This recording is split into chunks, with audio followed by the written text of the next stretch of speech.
Josh Hawley, who also wants a standalone bill to make sure that people get their Medicaid coverage back because the big, beautiful bill takes it away. The American public is blaming the Republicans by 14 points now, and it was just 10 points last week. Mike Johnson, in his big, beautiful bill, $186 billion gone from the SNAP program. I have a few clips lined up for us of Jessica Tarlov on Fox News The 5 destroying her MAGA co-hosts in their attempts to defend MAGA during this shutdown and the attacks on food stamps. So if you can, take a moment, leave us a like on the video. It helps us out a ton. We're trying to get to 30,000 subscribers, and let's just get right to the breakdown. We know that Harry Enton is about to, maybe while we're speaking right now, there will be another clip with the reverse story out about what's going on. And so I'll do the work for him. Harry Enton put up the Navigator survey, which shows that the American public is blaming the Republicans by 14 points now, and it was just 10 points last week. It's because it's really simple math, or I guess logic to be specific. The only people blaming the shutdown on Democrats are those who look and go, Democrat voted no on CR, and think no further about it. Any single person who asks the reasonable follow-up that my 7-year-old would ask, a question of, why did they vote no?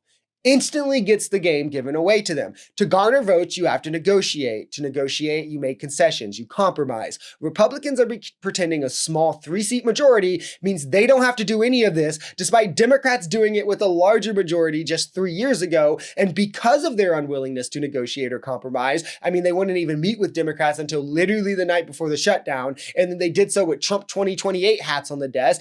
Anyone with the smallest increment of common sense and critical thinking gets to this conclusion, which is why most Americans rightfully blame MAGA. The story about Democrats cutting off SNAP benefits and that we're the heartless ones and Mike Johnson feels terrible is how you say BS.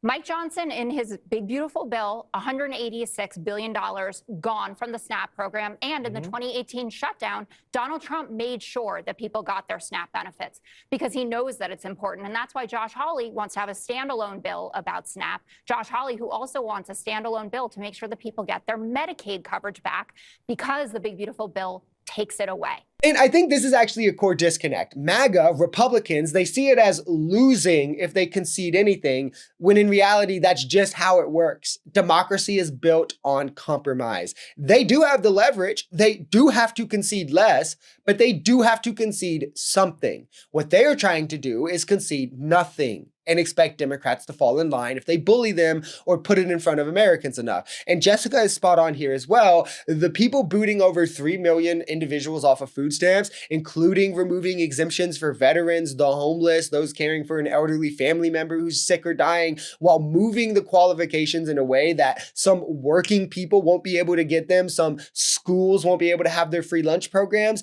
kind of disproves this whole waste, fraud, and abuse line that MAGA parrots about everything, despite, again, Doge looking under the hood of all of these entitlement programs and finding literally nothing, falling 99.7% short of its goal of the waste, fraud, and abuse they claimed existed, but it still exists, guys, trust. Almost 700 million of $8 billion a month comes to New York for SNAP. That's almost 10% of the country's SNAP comes to New York.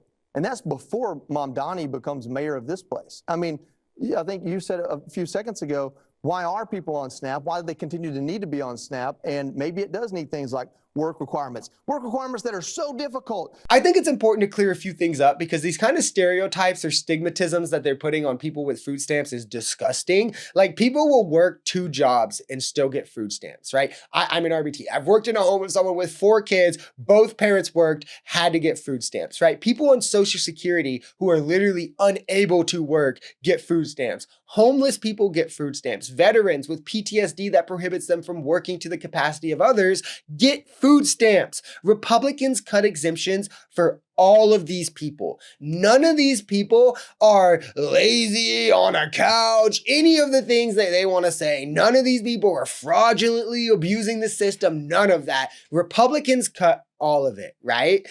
The idea that anyone on food stamps is lazy is insane when most work or are looking for work or can't work. The idea that Republicans are only targeting those that are lazy is even more insane when, as I lay out, you just look at what they're cutting. The idea that you have to not be lazy to even have food, I think is a crazy idea in my opinion. Like, yeah, little Jimmy at 8 years old deserves to go to bed hungry every night because his mom isn't slaving away 40 hours a week. Doesn't sound very Christian to me. And maybe I'm just a woke lib, but the like $300 a year of my federal taxes that goes to food stamps is well worth little Jimmy not having to go to sleep hungry every night. Maybe I'm just the shit lib.